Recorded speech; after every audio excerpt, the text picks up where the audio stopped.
Hélène Garcia, je vous souhaite la bienvenue dans le calendrier de l'Avent de Yoga Sphère. Aujourd'hui, je suis accompagnée de Teddy Tados et de Louis XVI, mes super Père Noël, plein d'os. Teddy Tados, cette année, j'ai décidé de ne pas faire de sapin de Noël. Donc, Teddy Tados, ça va être mon sapin de Noël, mon squelette de Noël. J'ai commencé déjà à le décorer, vous voyez, il faut que je continue, que je termine.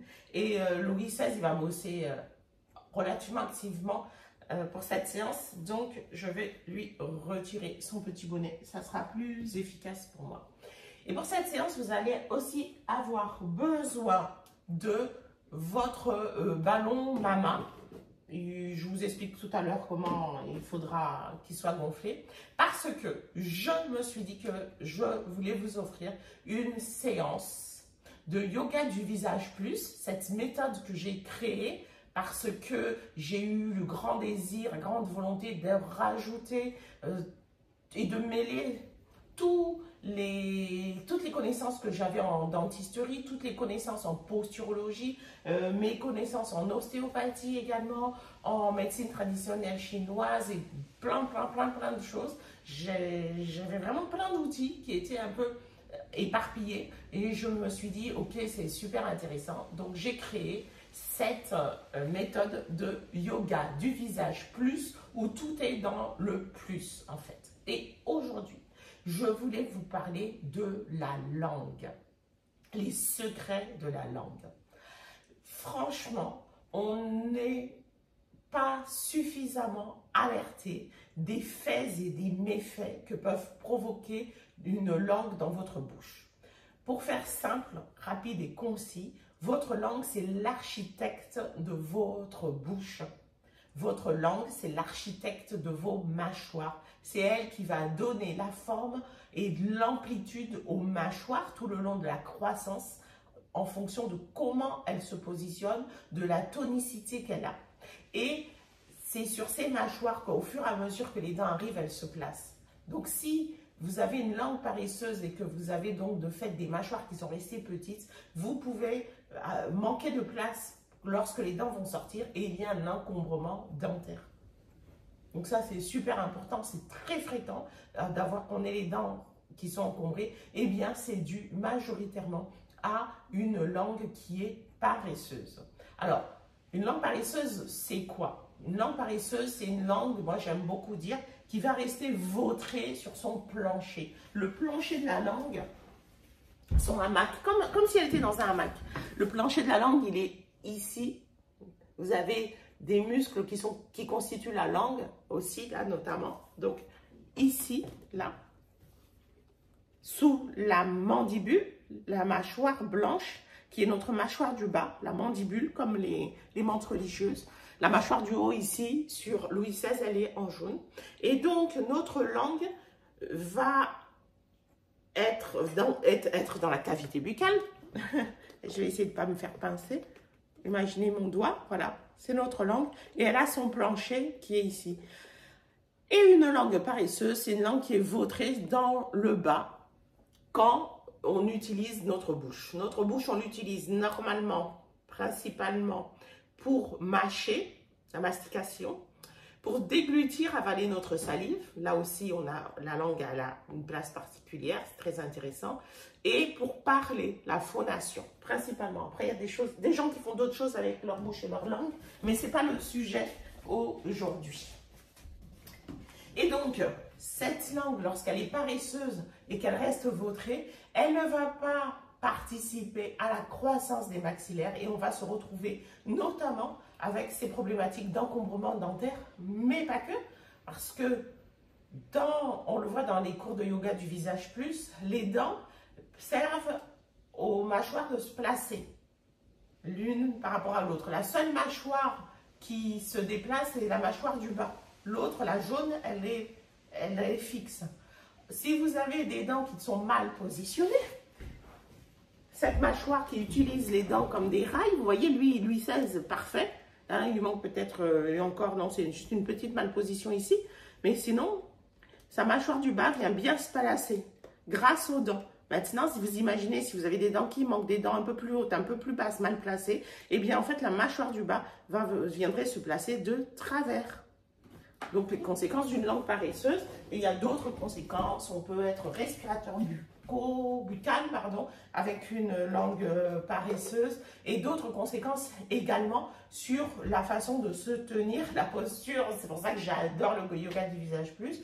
Parce que la position de notre mâchoire du bas, la seule qui bouge, a un impact sur sur le positionnement de proche en proche, sur le positionnement des autres articulations du corps. Donc, en gros, je ne me mets pas debout. Si j'ai ma mâchoire de travers parce que j'ai une langue paresseuse ou parce qu'il me manque des dents, comme ça, je vais poser,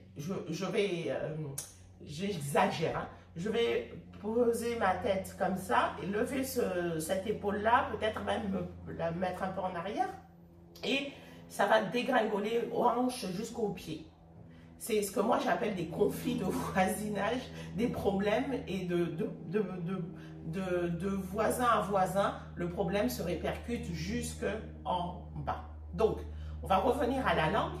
Aujourd'hui, je voulais vous proposer 10 astuces pour pouvoir tonifier notre langue, pour la rendre moins paresseuse et qu'il y ait moins de conséquences.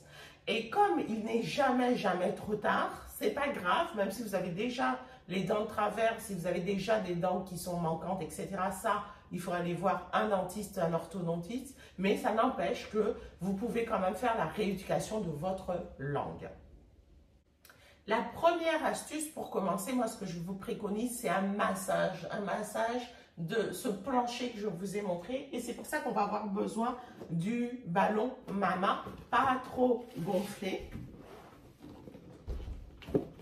Et pour le mien, et tout simplement, vous restez assis si vous voulez. Vous positionnez le ballon dans le cou et surtout vers là, sous le menton, et vous tournez. Vous respirez, vous maintenez la torsion. Et vous relâchez. Et vous pouvez faire immédiatement au même endroit, pression, torsion, dans l'autre sens. Et maintenir. Faites attention à ne pas avancer la tête trop en avant. Ça, c'est un autre sujet qu'on aborde dans le yoga du visage plus. Vous pouvez déplacer un tout petit peu sur le côté, toujours là, cette fois-ci à l'angle de la mâchoire. Vous poussez vers le haut, on tourne dans un sens, on respire profondément et on relâche. Et on peut faire la même chose dans l'autre sens. J'appuie, je presse, je tords et je maintiens. Voilà. Et si vous avez envie, donc n'oubliez pas de faire l'autre côté. Vous pouvez faire aussi tout doucement au niveau du cou sans trop appuyer, parce que conflit de voisinage, tout est lié, tout est interconnecté. Donc la langue est liée même à l'arrière au niveau des cervicales.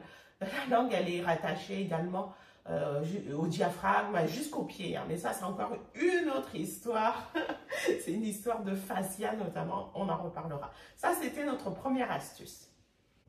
Notre deuxième astuce, c'est l'exercice de langue qu'il faut prioriser. C'est l'exercice qui va montrer à la langue où est-ce qu'elle doit se placer quand elle n'est pas paresseuse, lorsqu'elle est en train de travailler, sauf quand elle est en train de mâcher, mais principalement, notamment à la déglutition et au repos. C'est sa position de repos. Quand vous ne parlez pas, vous devez avoir les deux mâchoires, les dents des deux mâchoires qui ne se touchent pas, un tout petit espace que vous laissez, mais la langue qui sera à cette position que je vais vous montrer tout de suite. Moi, je l'appelle le spot de la langue. Je vous montre le spot de la langue. Vous allez le retrouver à l'arrière des deux incisives centrales, ici, et juste sur la muqueuse, la chair, à l'arrière. Allez, vous avez 1 centimètre, pardon, j'allais dire des millimètres, un petit centimètre à l'arrière. Vous sentez, si vous y allez avec la pointe de votre langue, vous sentez une petite boule. C'est là que la pointe de la langue doit se placer au repos, spontanément. Il faudrait que ça soit vraiment spontanément, bon, que votre langue soit assez tonique pour revenir se placer là. Et l'exercice qu'on va faire, va commencer à vous tonifier la langue dans cette direction de mouvement-là. Comment le faire? Je ne m'approche pas parce que vous n'avez pas nécessairement besoin. Je vais quand même me rapprocher. Je sais qu'on aime bien me voir de près, même si on ne voit pas l'intérieur de ma bouche. Vous allez prendre la pointe de votre langue et placée au spot, au niveau du spot. Et le but de l'exercice, c'est de pousser verticalement la langue, comme si vous vouliez soulever votre crâne du cou. Hein. Soulever, ping, ping, voilà. Juste avec votre langue, là, il va aller vers le haut, comme ça. Et en même temps, vous pouvez, pour potentialiser un peu l'exercice, poser un point sous la mâchoire.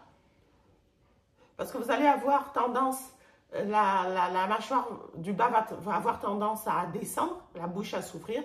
Vous essayez de faire une légère résistance en même temps. Pensez, avant de commencer, à ne pas faire comme le professeur, à mettre la tête au-dessus du cou. On met le poing, on aspire, la langue à son spot et on pousse, vous maintenez, allez, 12 secondes. C'est parti.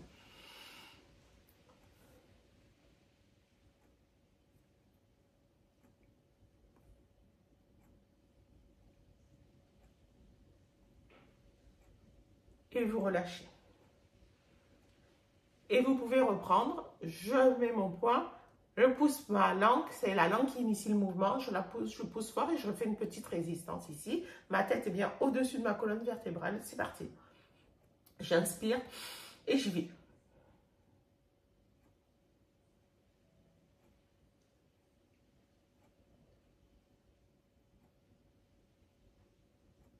Voilà. Et vous pouvez comme ça le faire 6 fois 12 secondes dans une journée pour un petit exercice. L'astuce numéro 3, on va toujours rester dans la même direction de mouvement. On va aller coller la langue au palais. J'en crache. Au palais. Et vous pourrez aller faire une ventouse. Ok? Effet ventouse. Toute la langue, tout le dos, cette fois-ci, c'est plus la pointe, mais c'est vraiment toute la langue sur le palais. Et là, on va tirer la ventouse et on essaye de tenir 12 secondes. On essaye. On essaye. C'est parti.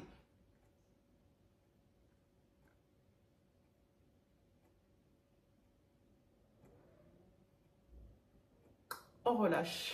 Ça fait un peu mal à la langue quand elle est paresseuse, mais il faut qu'elle se mette au boulot. Vous imaginez de se dire, mais qu'est-ce qui se passe? On l'a jamais fait travailler. Or, la langue, c'est, je crois, 17 muscles. 17 muscles. On ne les renforce jamais. Donc, on reprend pour la troisième astuce. Hein. J'espère que je suis bien dans mon compte. La ventouse. C'est reparti.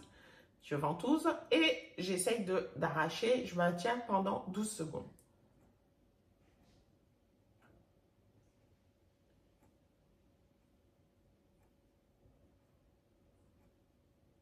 Voilà, et je relâche.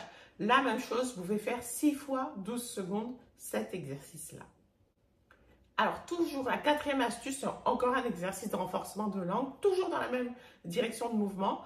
Et je l'aime beaucoup. Ça, il faut faire la même chose. Vous allez faire ventouse, mais là, vous allez faire des clac, clac, clac, cloc, clac, cloc avec votre langue. Et ça doit durer 1 minute.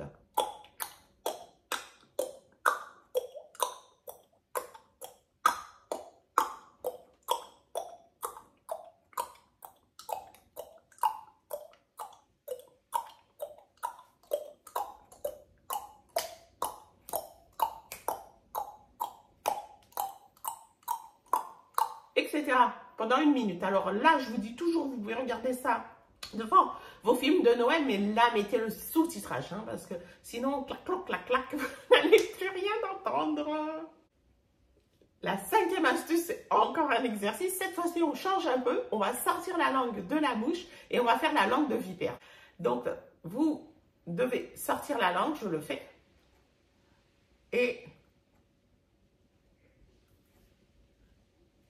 la rétrécir. Alors, il faut en même temps, elle reste droite. Il y a un exercice qui s'appelle la planche de surf, qui est juste ça.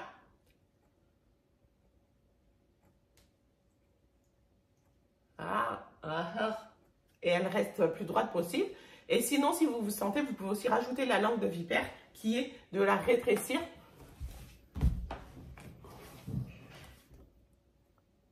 Voilà.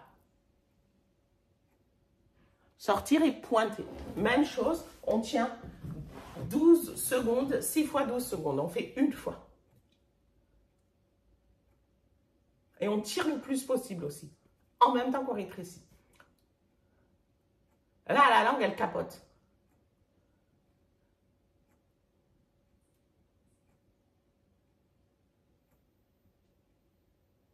Et en même temps, la tient droite.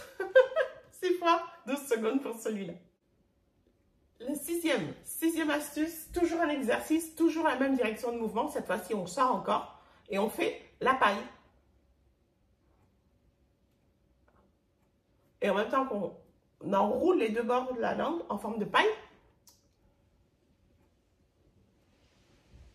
eh bien, on sort, on tire aussi, on maintient la tête en arrière et on maintient 12 secondes, 6 fois 12 secondes. Il y a des personnes qui n'arrivent pas à faire ces... Il paraît que c'est génétique ou je ne sais quoi. Ils n'arrivent pas à mettre leur langue en paille. Ben, il n'y a pas de souci. Vous faites la planche de surf. Vous sortez, vous faites la planche de surf. On y va.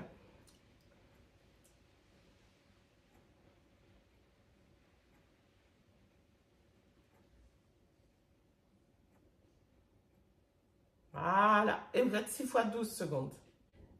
Le sixième, dans une autre direction. J'aime beaucoup aussi. Cette fois-ci, on va faire comme si vous voulez bâiller. Quand vous faites comme si vous voulez bâiller, la langue, elle va dans la position basse dont je vous ai parlé de la langue paresseuse contre le plancher. Mais elle est basse, mais elle est tonique. On la muscle aussi dans cette direction de mouvement-là. Une langue qui est paresseuse est avachie. Elle ne vient pas de façon tonique dans le plancher. Une autre langue, il faut lui montrer et la muscler dans toutes les directions de mouvement. Donc là, il suffit de faire comme si j'étais en train de vous fatiguer, de bâiller. Et vous maintenez 12 secondes.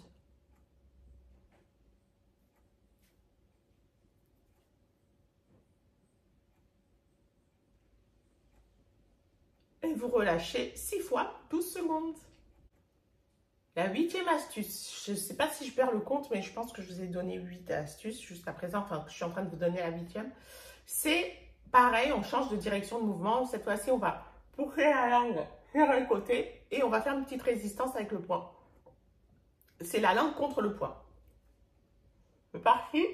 Alors, essayez de ne pas partir toute la tête, c'est juste la langue. Hein. Et vous tenez 12 secondes.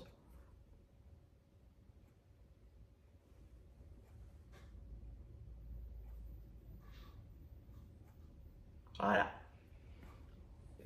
6 fois d'un côté, ouais, 6 fois de l'autre, c'est quand même les marathons.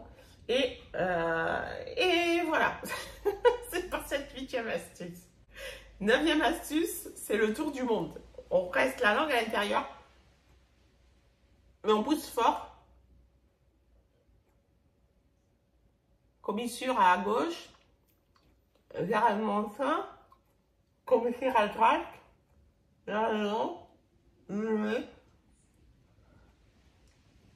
tout doucement. Vous faites 6 tours dans un sens et 6 tours dans l'autre. Le tour du monde. Allez, je fais 2 tours. Un dans un sens, un dans l'autre. C'est parti. Et il faut pousser fort. Hein.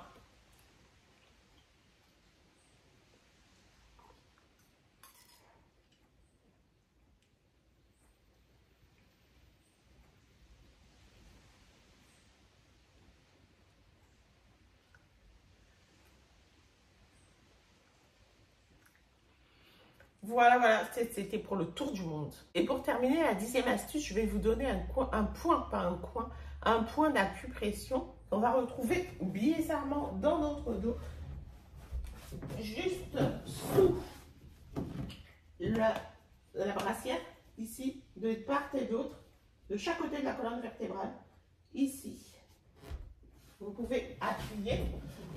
Alors, l'appui se fait soit en statique, comme ça, soit vous pouvez faire des petits tournis, tourner un tout petit peu dans un sens. Moi, je le fais avec mes pouces. Et là, on est en train d'activer le point V17. V6, 17.